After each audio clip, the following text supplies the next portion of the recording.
Hi, എല്ലാവർക്കും സലു കിച്ചനിലേക്ക് സ്വാഗതം. ഞാൻ സമീറ. ഇന്ന് ഞാൻ തയ്യാറാക്കാൻ പോകുന്നത് ഒരു സ്പെഷ്യൽ മുട്ടക്കുറുമയാണ്. ഇത് നമുക്ക് ചപ്പാത്തിയുടെ കൂടെയും അപ്പത്തിൻ്റെ കൂടെയും ഫ്രൈഡ് റൈസിൻ്റെ കൂടെ കഴിക്കാൻ പറ്റിയ ഒരു അടിപൊളി കുറുമയാണ് കേട്ടോ. അപ്പം ഇതിൽ ഞാൻ 1-2 അഡീഷണൽ ചേരുവ കൂടി ചേർത്തിട്ടാണ് തയ്യാറാക്കാൻ പോകുന്നത്. അപ്പോൾ കൂടുതൽ രുചികരമാവും ഈ മുട്ടക്കുറുമ. അപ്പോൾ ഇത് എങ്ങനെയാണ് തയ്യാറാക്കുന്നതെന്ന് നമുക്ക് നോക്കാം. ഈ ഒരു മുട്ടക്കറി ഉണ്ടാക്കാൻ വേണ്ടിയിട്ട് ഞാനിവിടെ 7 മുട്ടയാണ് പുഴുങ്ങിയെടുത്ത് വെച്ചിരിക്കുന്നത്. ഈ പുഴുങ്ങിയ മുട്ട ഇതുപോലെ ഒന്ന് കട്ട് ചെയ്ത് വിട്ടു കൊടുക്കും. മസാല ഉള്ളിലേക്ക് കടക്കാനാണ് നമ്മളിങ്ങനെ കട്ട് ചെയ്തെടുക്കുന്നത്. അതല്ലെങ്കിൽ ഇതിനെ പിളർന്ന് 2 വേണമെങ്കിൽ ഇട്ട് കൊടുക്കാം കേട്ടോ. എങ്ങനെയാണെന്ന് വെച്ചാൽ അത് ഓരോരുത്തരുടെ ഇഷ്ടം അനുസരിച്ച് ചെയ്തെടുക്കാം.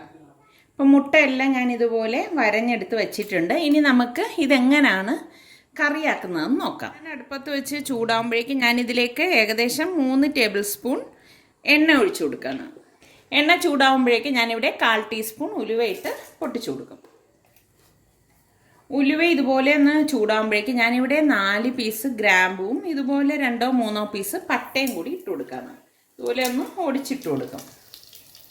ഇനി ഇതിലേക്ക് ഞാനിവിടെ 5 മീഡിയം സൈസ് സവാള ഇതുപോലെ ചെറുതായിട്ട് അരിഞ്ഞെടുത്ത് വെച്ചിട്ടുണ്ട്. ഇതിട്ട് വഴറ്റി കൊടുക്കാം.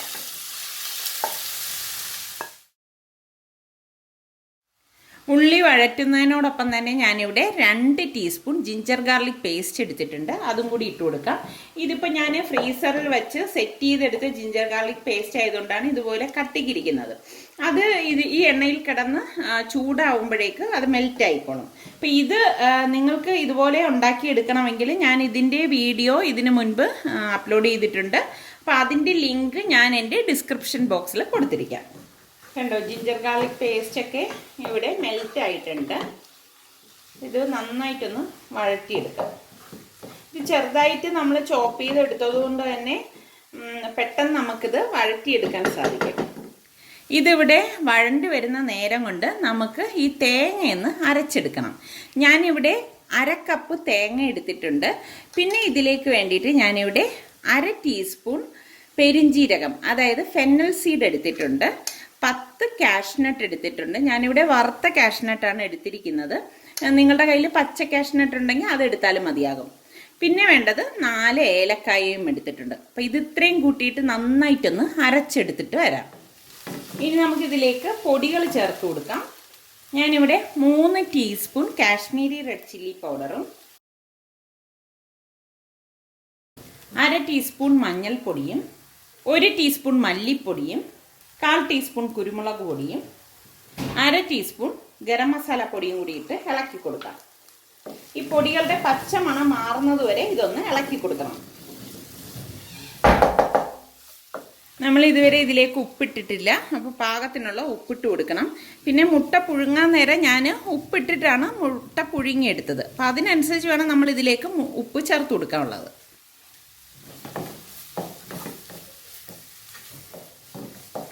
ഇനി ഇതിലേക്ക് ഞാനിവിടെ 2-3 തണ്ട് കറിവേപ്പില എടുത്തിട്ടുണ്ട്. അതും കൂടി ഇട്ട് കൊടുക്കാം. അപ്പോൾ ഈ പൊടികളുടെ എല്ലാം പച്ചമണം മാറിയിട്ടുണ്ട്. ഞാനിവിടെ 6 മീഡിയം സൈസ് സവാള ഇതുപോലെ അരിഞ്ഞെടുത്ത് വെച്ചിട്ടുണ്ട്. തീരെ ചെറുതല്ല, ഈ ഒരു സൈസിലാണ് കട്ട് ചെയ്തെടുത്ത് വെച്ചിരിക്കുന്നത്. അതും കൂടി ഇതിലേക്ക് ഇട്ട് കൊടുക്കാം.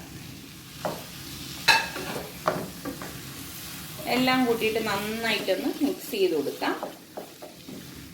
ഇനി ഞാനിത് മൂടി വെച്ചിട്ട് ഇതൊന്ന് വേവിച്ചെടുക്കുകയാണ്. ഒരു 5-6 മിനിറ്റ് കഴിയുമ്പോഴേക്ക് സവാള എല്ലാം ഇത് നന്നായിട്ട് വെന്തിട്ട് ഉടയാൻ പരുവത്തിനാവും. ഒരു 5 മിനിറ്റ് കഴിഞ്ഞ ശേഷം നമുക്കിനി അടപ്പ് മാറ്റിയിട്ടൊന്ന് ഇളക്കി കൊടുക്കാം. ഇതിപ്പോൾ ഒരു 5 മിനിറ്റ് കഴിഞ്ഞിട്ടുണ്ട്. ഇനി ഇതിൻ്റെ അടപ്പൊന്ന് മാറ്റി കൊടുക്കാം. കണ്ടോ, ടൊമാറ്റോയൊക്കെ വെന്ത് വന്നിട്ടുണ്ട്. നമുക്കിതൊന്ന് ഇളക്കി കൊടുക്കാം.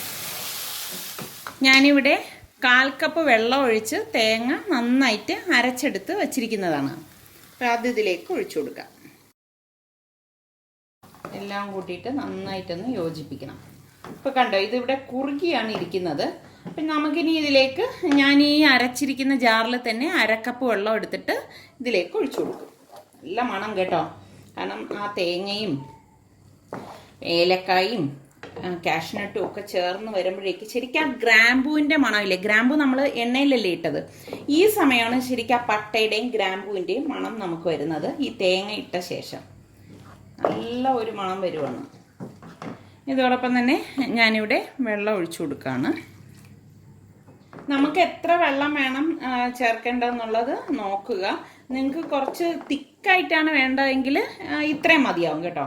കുറച്ച് ലൂസാക്കിയാണ് ഈ കറി വേണ്ടതെങ്കിൽ നമുക്ക് കുറച്ചുകൂടി വെള്ളം ഇതിലേക്ക് ചേരും. അപ്പം ഞാൻ ഫ്ലെയിം ഒന്ന് കൂട്ടി കൊടുക്കുകയാണ്. പാകത്തിനുള്ള ഉപ്പൊക്കെ ഉണ്ടോ എന്ന് നോക്കണം. ഇതുപോലെ തിള വരാറാകുമ്പോഴേക്ക് നമ്മൾ ഈ പുഴുങ്ങി വരഞ്ഞു വെച്ചിരിക്കുന്ന മുട്ട ഇതിലേക്ക് ഇട്ട് കൊടുക്കാം.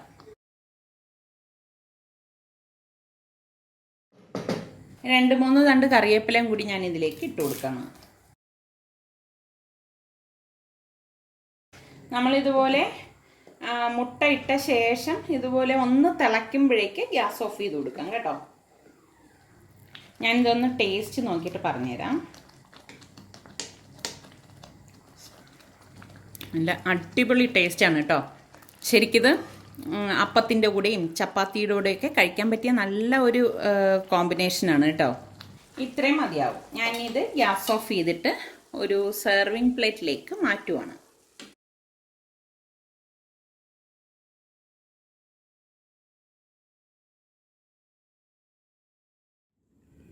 ഇപ്പോൾ തേങ്ങ അരച്ച മുട്ടക്കുറുമ ഇവിടെ തയ്യാറായിട്ടുണ്ട്. അപ്പം നിങ്ങളെല്ലാവരും ഇത് ട്രൈ ചെയ്ത് നോക്കണം. ഇത് ചപ്പാത്തിയുടെ കൂടെയും അപ്പത്തിൻ്റെ കൂടെയും കുബൂസിൻ്റെ കൂടെയൊക്കെ കഴിക്കാൻ പറ്റിയ നല്ല ഒരു കുറുമയാണ് കേട്ടോ. അപ്പം ട്രൈ ചെയ്ത് നോക്കി നിങ്ങൾക്കിത് ഇഷ്ടമാണെങ്കിൽ ഇതിൻ്റെ ലിങ്ക് ഷെയർ ചെയ്യുവാനും ലൈക്ക് ചെയ്യുവാനും കമൻറ്റ് ചെയ്യാനും മറക്കണ്ട. അതുപോലെ തന്നെ സലു കിച്ചൻ സബ്സ്ക്രൈബ് ചെയ്തിട്ടില്ലാത്തവരുണ്ടെങ്കിൽ ഈസി റെസിപ്പികൾക്കായി സലു കിച്ചൻ സബ്സ്ക്രൈബ് ചെയ്യാൻ മറക്കരുതേ.